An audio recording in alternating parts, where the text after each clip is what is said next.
Видео сделано при поддержке моего телеграм-канала, ссылочка в описании. Как думаете, мы одни во вселенной? Что если нет? Что если где-то там далеко в космосе существует развитая цивилизация, обогнавшая нас по своему развитию? Обогнавшая нас настолько, что им не составит труда добраться до нашей планеты и устроить тут полный пиздец. Сори за спойлеры. Всем здорово, мои дорогие друзья, с вами Квас. И да, как и обещал, выкатываю вам вторую часть пересказа человечества на закуску. Не думал, что это случится так быстро. Скажу сразу, эта история довольно-таки самостоятельная, и даже если вы не смотрели первую часть, то все равно поймете, что сегодня будет происходить. Однако для полного понимания все же советую глянуть пересказ первой части. Как я уже сказал ранее, сегодня вас ждет полный пиздец, а потому приготовьтесь. Вас ждет очень жестокая и при этом не менее интересная история. Погнали! Несчастье, которое происходит с человеком в этом мире, является результатом его собственной слабости. Это моя вина! Осторожно, в этом ролике вас ждут спойлеры, а также нецензурная лексика, несмешные шутки и сюжетная шиза от автора взятого произведения. Если вас все это не пугает, то приятного просмотра!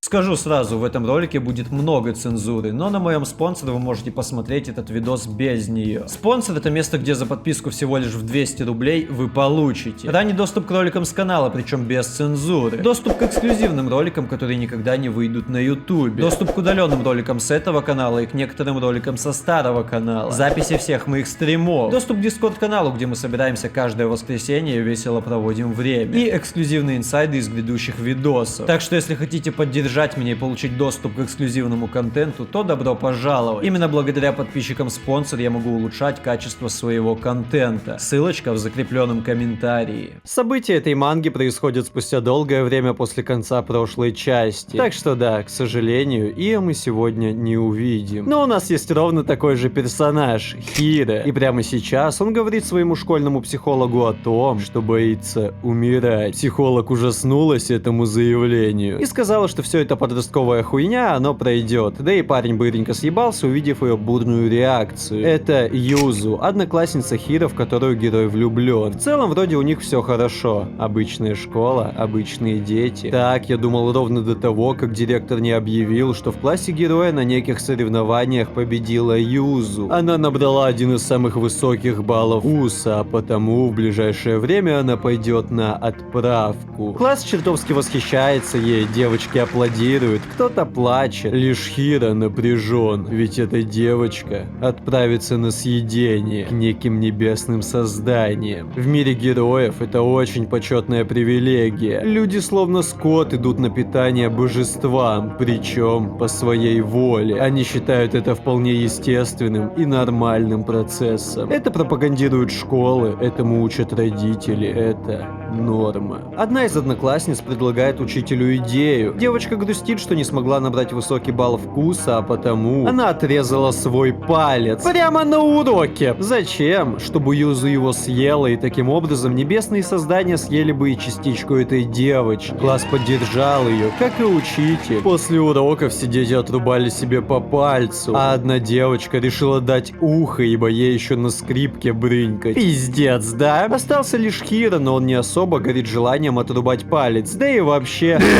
Герою пришлось отмывать все пальцы от своей блевоты. Он не понимает, почему все ведут себя так, словно это нормально. За Хиро тем временем наблюдают эти загадочные парни. Они тоже не согласны с мнением общества и не желают идти на корм. Мама говорит, что Хиро должен хорошо кушать, чтобы стать вкусным и отправиться на съедение, как и другие его братья и сестры. Женщины тут, как и в первой части, инкубаторы для бесконечного рождения детей. На этот раз мама Хиро беременна сразу 4 детьми. Все они тоже пойдут на корм. Все вывески на улицах призывают к тому, чтобы люди улучшали вкус своего тела. Невкусные же люди, либо те, кто не смог создать потомство, считаются отбросами. Тут в порядке вещей, идя на работу, взять какой-нибудь камень и ебануть в такого человека. Камни предоставляет государство. Бабушки, дети, школьники, все кидают камни. Да ну нахуй, подумал думал герой: вы все что, ебанулись? Надо вызывать полицию. Герою как раз на пути попадается папа, но тот призывает сына присоединиться к миссии. Парни дают камень, выводят в центр и кричат: бей мясо! Тот решает бросить камень в толпу, но его останавливает Хааки. Хоаки-кун? Ты уверен в своих действиях? Если бросишь камень в толпу, то погибнешь от рук собравшихся тут людей. А если не прикончишь его, то будешь следующей жертвой. И что мне тогда делать? Давай заменим тебя. С ним Мачини, одноклассник Хиро. Он заявляет толпе, что Хиро травмировался на физре, а потому он сам добьет мусор. Незаметно для всех Мачини удлиняет ноготь и быстро убивает бедолагу, а потом ебашит его труп на глазах толпы. Посмотрите на это! Что? Оно будет питать деревья в парке на радость гуляющих тут горожан. Это жалкое, бесполезное мясо станет отличным удобрением. Что? Что за херня? Да, таков наш жизненный цикл. Они совсем полностью сошли с ума. Ну правда! Мужчины и женщины в раю, скорее всего, думают точно так же. Мы вам очень благодарны. Спасибо! Что она такое говорит? Хоаки-кун? Он смеется? Будешь ржать в такой ситуации, я сам тебя прикончу, Хааки. Окей. Отпусти, больно же. Амадзава-кун, что ты думаешь о таком мире? Что я думаю? Он ужасен.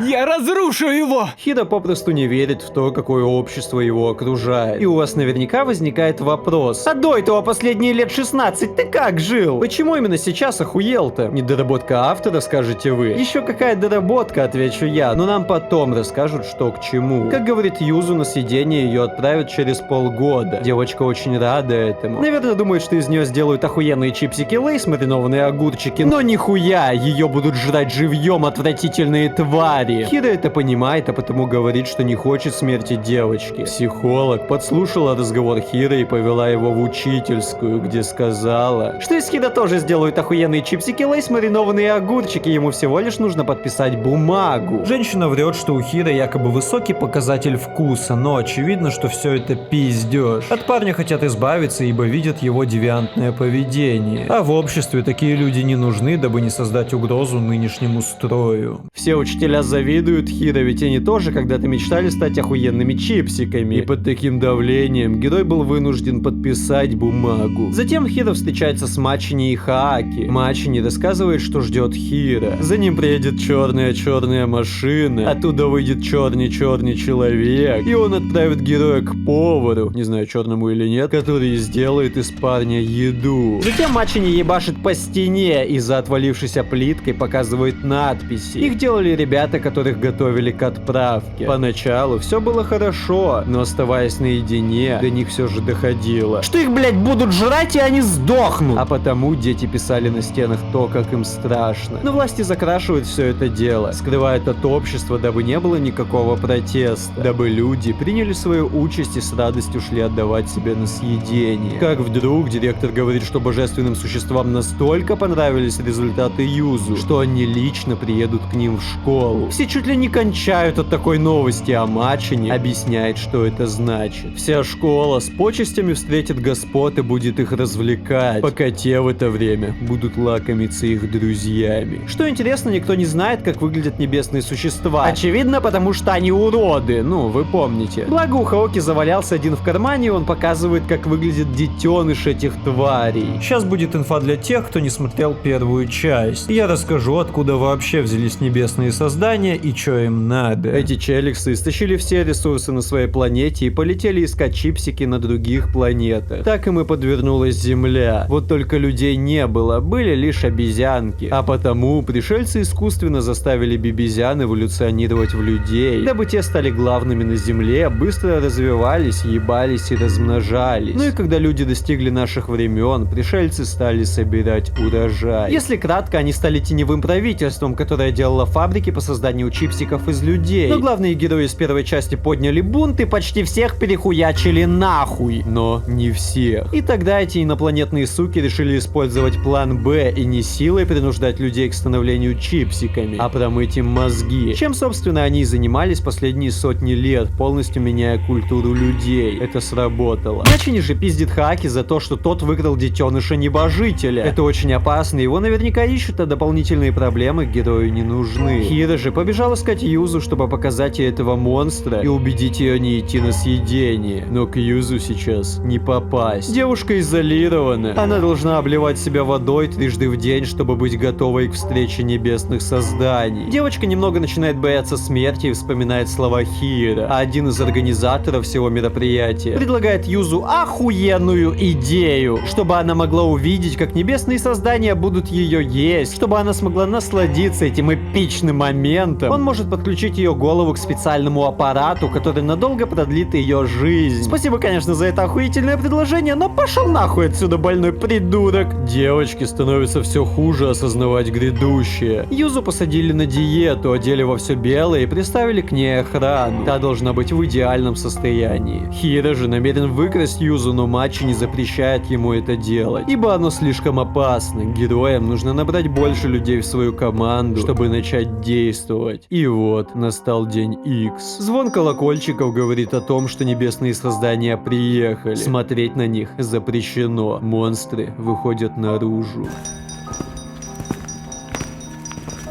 Папа, мама, завтра наступит незабываемый день в моей жизни. Небесные существа, правящие нашей страной, посетят нашу школу. Это волнение, эти эмоции. Если посмотришь прямо на небесных существ, то ослепнешь. Поэтому я завязал глаза, но просто имея возможность чувствовать их рядом с собой, наполняет мое сердце радостью. Долгой жизни небесным существам! Долгой жизни небесным существам! Первый год, класс С, Кавамура Масайоши.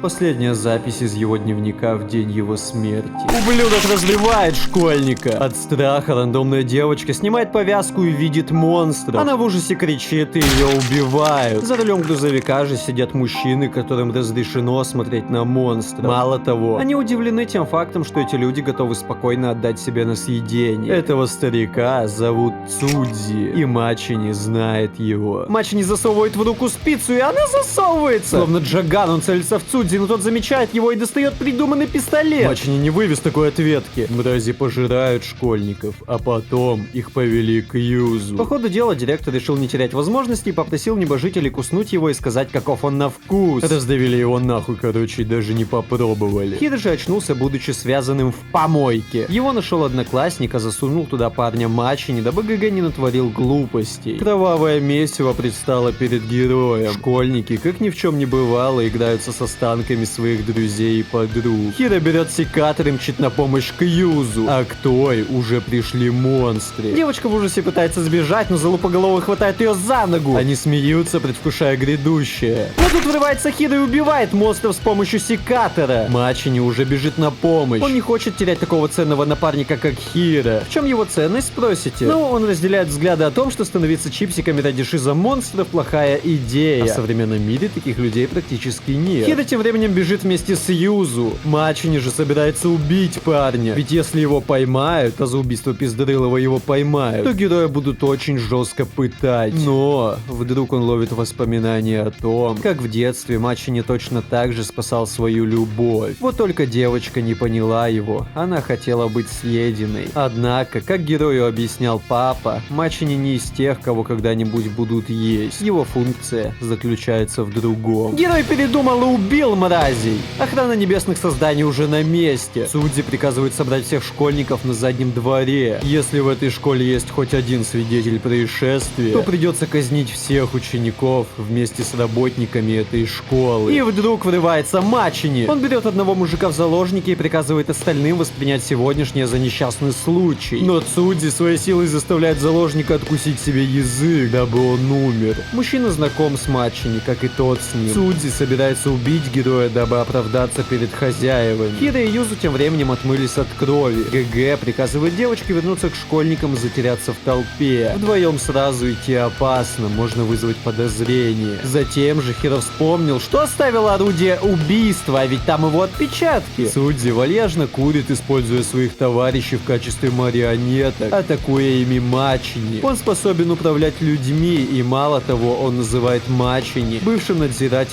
класса Б. Вам, наверное, уже интересно, что это значит, да и вообще, откуда тут у людей суперспособности, но об этом автор расскажет чуть позже, так еще и размажет это. Давайте я расскажу сейчас. В этом мире люди делятся на две категории. Первые — те, кто идут на корм или выращивают потомство на корм. Вторые — люди, осуществляющие контроль за всеми этими ужасными процессами. И Мачини как раз таки из второй категории. Таких людей обучают боевым искусствам, а также их тела модернизируют, дабы те могли эффективнее защищать небесных существ и исполнять их приказы. Потому-то Мачини и может стрелять из рук спицами, а Цудзи контролировать людей. В прошлом Цудзи как раз таки обучал героя. И дед рад, что парень не позабыл его уроки. Когда Мачини успешно прошел обучение, его сделали надзирателем. Но взгляды героя расходились с правительственными. Он захотел изменить этот мир, и его разжаловали. Сейчас же Мачини проигрывает. Его душит какой-то мужик, которому Хиро сносит ебальник. Мачини приказывает Хиро бежать отсюда, попутно защищая его. Ему это едва удается, но люди остановились. Потому что дед вдруг резко осознал, что все еще не подписан на мой телеграм-канал. Эй, все! Вы видите?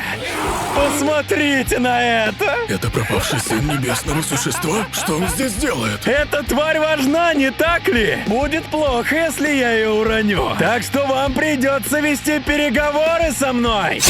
Ловите! Таких друзей ты выбрал, Мачини. Отродье, которое пробудилось по каким-то причинам. И маленький дьявол, похитивший сына небесного существа. У меня много вопросов. Ты вообще знаешь, что я за человек? Господи Иисусе! Я просто хотел заключить сделку! И вот как ты отнесся ко мне! Какой позор! Поистине позор! Что дело дошло даже до этого. Что за... Что у него на спине? Переговоры сорвались. В себя герои пришли уже в руину. Судзи тоже не умер, он прикрывался телами товарищей. Однако старик говорит, что передумал забирать голову Мачини, ведь заполучил кое-что более ценное. После чего он уходит. Все закончилось. Весь мир скорбит, узнав о смерти 3 небесных созданий. Люди рыдают, однако официальная версия случившегося — несчастный случай. И школа не понесет за это никакой ответственности, что, конечно же, странно. Обычно тут за любую хуйню людей камнями ебашат, а тут погибло 3 божественных создания, ну, всякое же бывает. А потому общество все равно сильно обозлилось на школу. Герои же подлатывают свои раны, а Хааки рассказывает Хиро, что такое бомба, и показывает пистолет. Дело в том, что в современном мире оружия нет, небесные создания уж очень боялись всяких атомных бомб, базук, танков и прочей хуйни, что просто взяли и отменили ее. Потому-то Хиро и видит пистолет впервые. Судзи же принес своим коллегам палец, но это не простой палец, он регенерирует.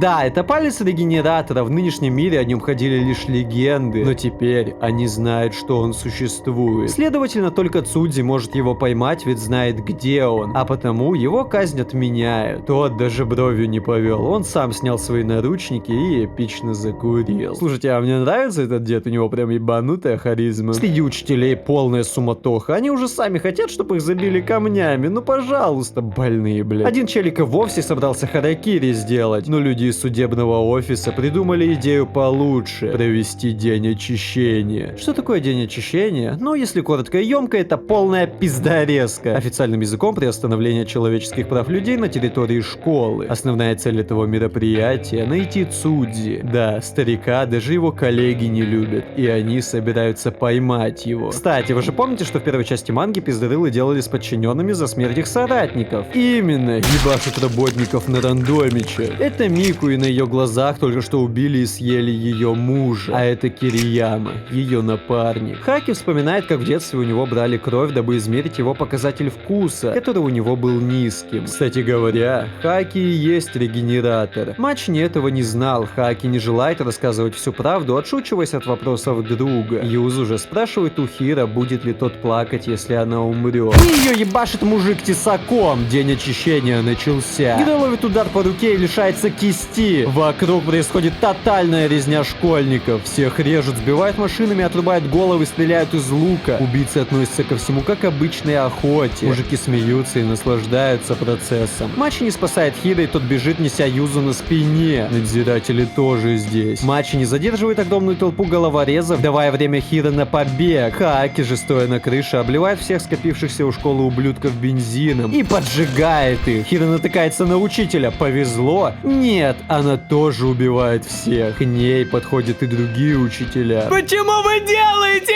это? Почему, спрашиваешь? Видишь ли, Амазава-кун, мы, учителя, тоже не хотим этого делать. Вымещать свой гнев на школе из-за смерти небесных существ – это абсурд. Но в разгар общественного возмущения учителя не могут сидеть и ничего не делать. Мы не можем игнорировать чувства людей. Амазава, ты очень умный ребенок. Я знаю, что ты поймешь.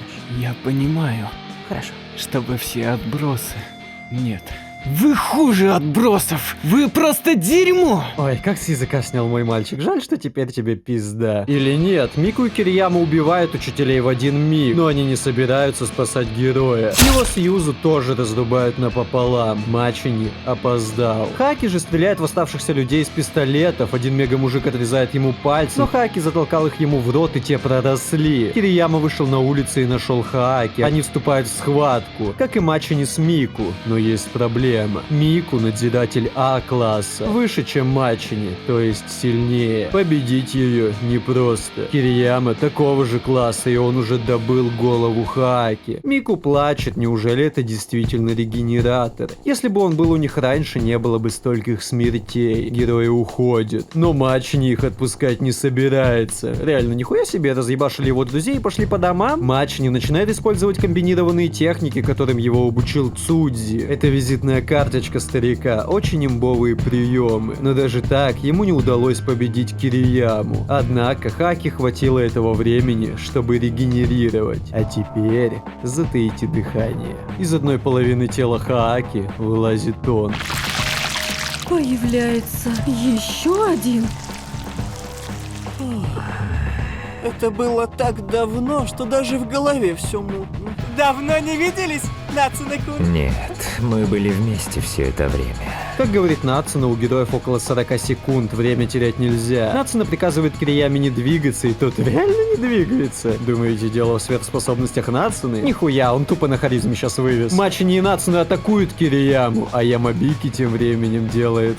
Я, если что, буквально его процитировал, но это вполне в духе Ямабики. А вообще, он просто взял и склеил Юзу с Хиро, сделал их регенераторами. После чего герои исчезли. И сразу скажу вам спойлер, чтобы вы не питали ложных надежд, герои больше не появятся. Вообще, у многих читателей с этого момента сильно сгорела жопа. Мол, какого хуя главные герои прошлой манги появились тут совсем на чуть-чуть, а потом их больше не было. А я вам отвечу, потому что это, блядь, другая манга. Тут рассказывают историю абсолютно других героев. Изначально было понятно, что это не продолжение приключений Ие, Нацуны и Ямабики. Ничего тут удивительного и нет. Наоборот, приятно, что сделали такое бомбезное камео с любимыми персонажами, но на этом хватит. Те герои давно раскрыты и понятны, нужно раскрывать новых, так что не выебывайтесь. Ну а сейчас я расскажу вам историю Хааки. В детстве он был невкусным ребенком. Интересно, а вы у меня вкусные ребенки? И так как его показатель вкуса был низким, жизнь его была тускла. Друзей не было, в школе издевались, а родители не любили. Мама с папой обвиняли друг друга в том, что родили невкусного ребенка. А это Ясуда, тоже невкусный. Ну а чуть-чуть чуть повкуснее герои и позадиристее. Если Хаки просто смирился со своим статусом, то Ясуда пытался делать все, чтобы как-то самоутвердиться, стать вкусным и найти друзей. По факту над ним тоже издевались и использовали как шестерку, но он видел в этом дружбу, а Хаки отталкивал. В один день Ясуда пропал, никто не объяснил куда. Дети лишь смеялись и говорили, что Хаки скоро с ним встретится. Однажды Хаки пошел с папой в поход. Ребенок говорил, что его показатель вкуса немного вырос. Хоть и на 0,15 балла, но это уже результат. Отец был хмурым. Также Хаки сказал, что начал заниматься спортом, чтобы привести себя в форму и стать вкуснее. Отец ударил сына камнем по голове, вырубив того. Затем он позвонил жене. Та сказала купить курицу на обратном пути, чтобы она приготовила карри. Отец бросил Хаки в яму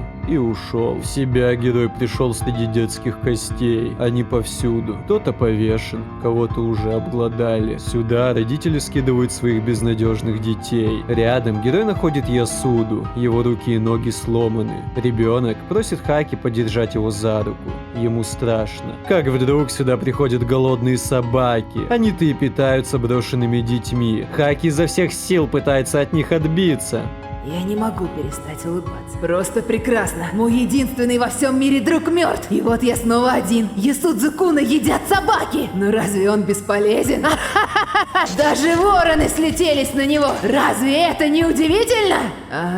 Все просто великолепно. Я уже ничего не понимаю. Теперь я, блядь, собираюсь убить всех в этом мире. Мой учитель, мои одноклассники, мама и папа. Каждый будет убит! Продолжая терять рассудок, герой оступился и упал с обрыва в озеро, где к нему подплыла огромная медуза. Она поглотила его, и парень пришел в себя в странном месте. Этой медузой и были наши Нацуне и Ямабики. Те говорят, что живут уже несколько сотен лет в этой пещере. Они рассказали Хаки правду о пришельце. Чтобы прожить как можно дольше, Ямабики выделил ДНК бессмертной медузы, в которую они и превратились.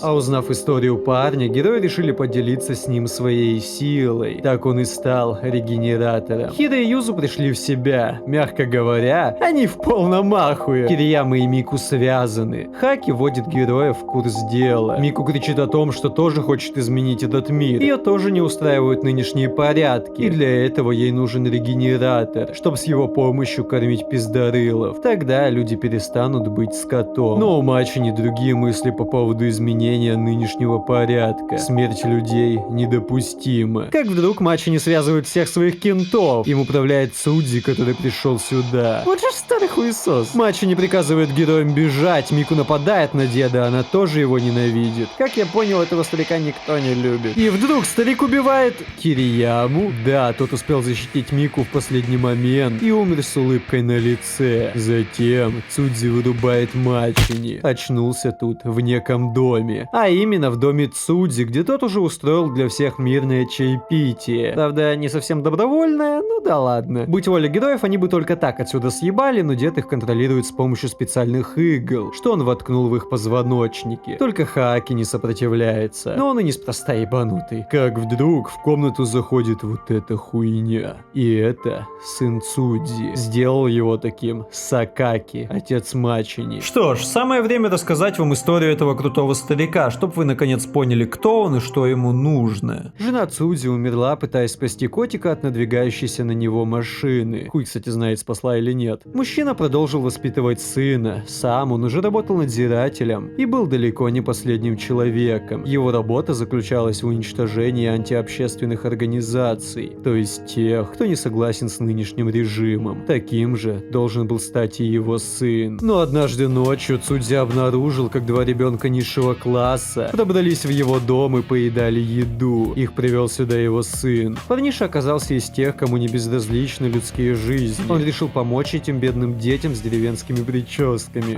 Это штрих-код. Цудзи решил, что этот факт стоит утаить, ведь иначе его сына ждет жестокая пытка. Но этих детей придется убить, как свидетелей. Сын пытается его остановить, но уже поздно. Надзиратели заметили пропажу детей и прибыли к дому мужчины. А вот и батяня Мачини, Сакаки. Сын намерен дать бой. Цудзи увидел в нем свою покойную жену. Он такой же смелый и самоотверженный. А потому отец приказал сыну бежать с детьми через потайной выход, пока тот будет задерживать надзирателей. Мужик эпично разделся догола и взял в свои руки катану. Нахуя он разделся, так и осталось для меня загадкой. Однако даже пиздатый торс ему не помог. Детей уже поймали, низших съели собаки. Как итог, нашего деда стали пытать. И знаете, что я вам скажу? В безвинном таких пыток не было. Судзи приковали к креслу, нацепили Apple VR и заставили смотреть, как его родных убивают пиздорылы. Все это 24/7. Глаза закрывать нельзя, срать только под себя. И так человека пытают ровно до тех пор, пока ему не становится похуй. То есть, когда, смотря на поедание своих родных, человек не испытывает ничего.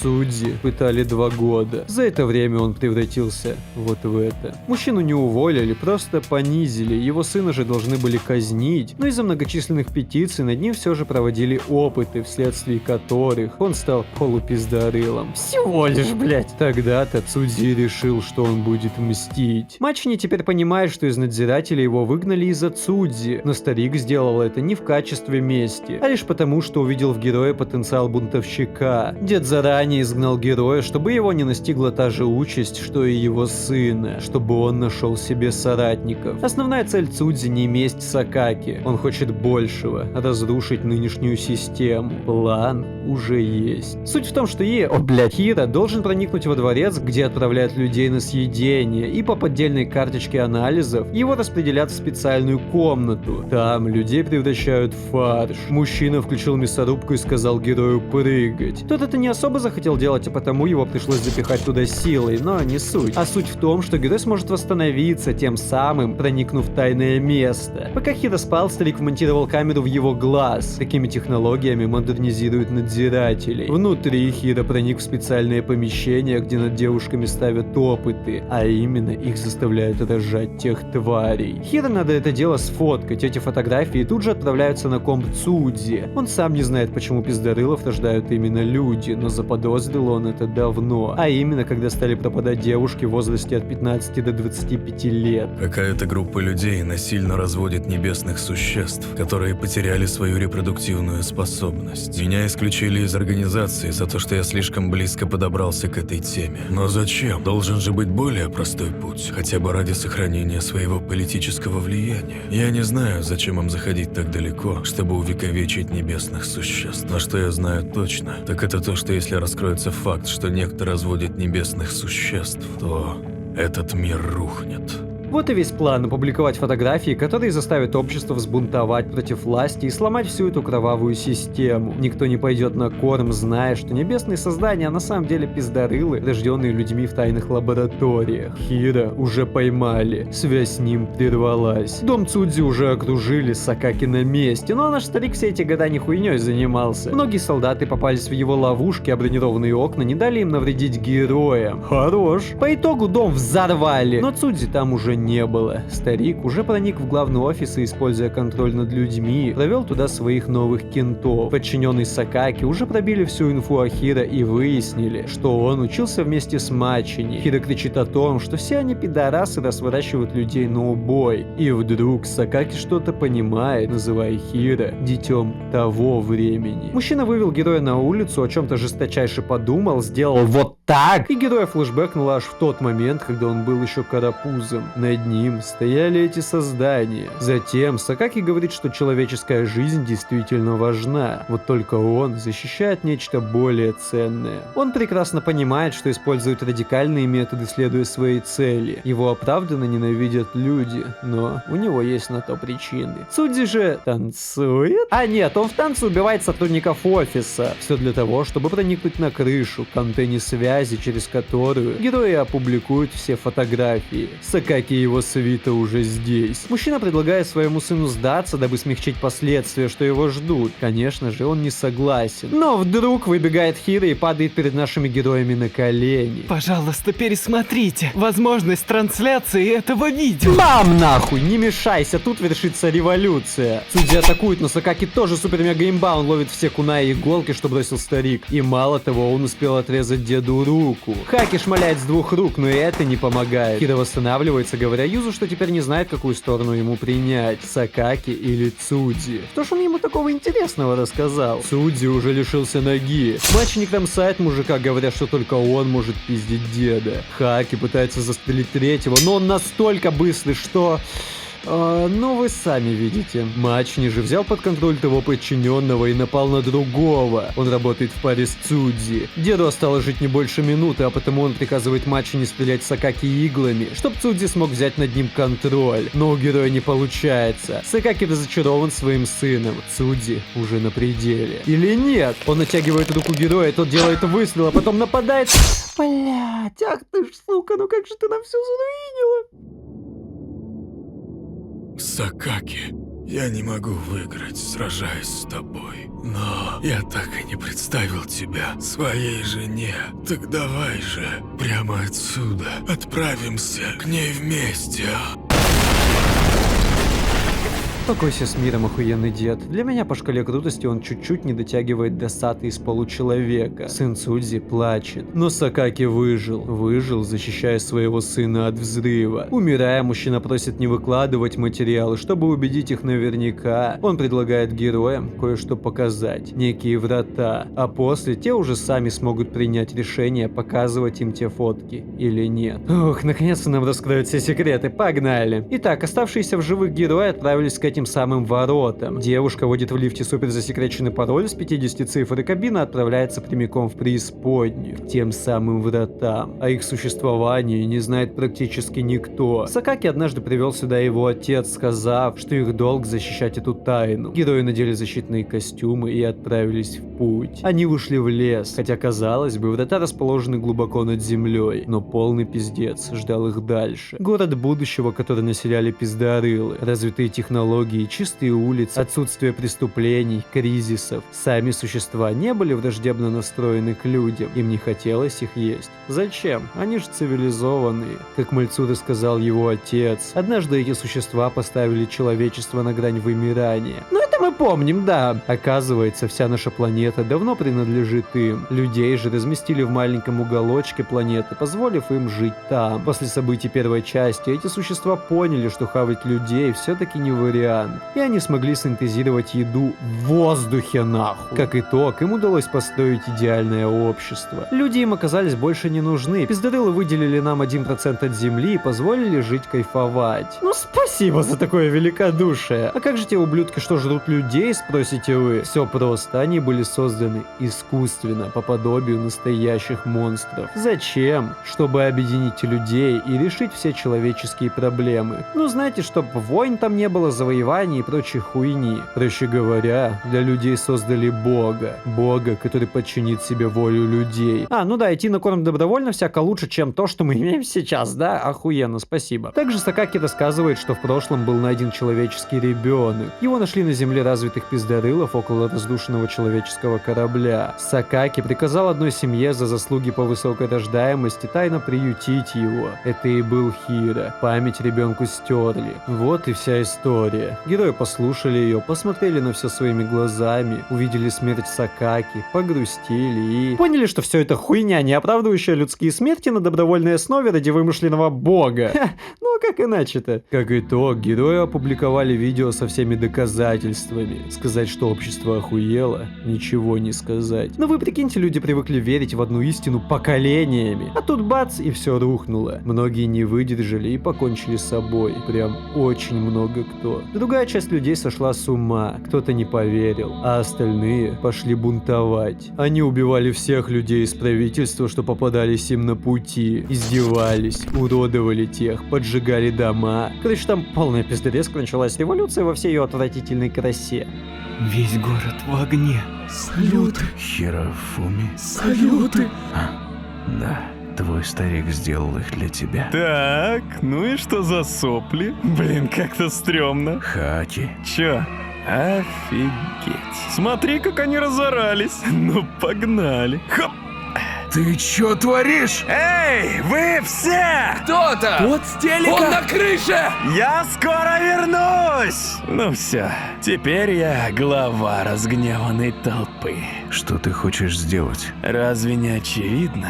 Кое-что веселое. И знаете, что он сделал? Открыл те самые врата! Там еще в толпе показали видение в виде довольных Нацуны и Ямабики, а потом Хаки увидел Ясаку. Очевидно, что все происходило лишь в голове героя, но все же он взял своего друга за руку и пошел вместе с толпой. Что ж, прошло время. Хиро стал работать учителем, объяснять детям недавние события. Толпа людей, которую повел Хаки, полностью уничтожила монстров. Все произошло из-за ослабленного иммунитета существ. Они передохли из-за кори и прочих болячек, что принесли им люди. Мачини ухаживает за сыном Цудзи. Человечество вернулось к обычной жизни. Люди изменились. Вернулись былые бытовые конфликты. Хиро так и не понял, что из этого лучше. Жить под крылом псевдобога или же враждовать друг с другом. В любом случае, как есть, так есть. А втайне от всех, некоторые люди продолжили поклоняться псевдобогам и даже сохранили одного из них. И на этом манга заканчивается. Что могу сказать?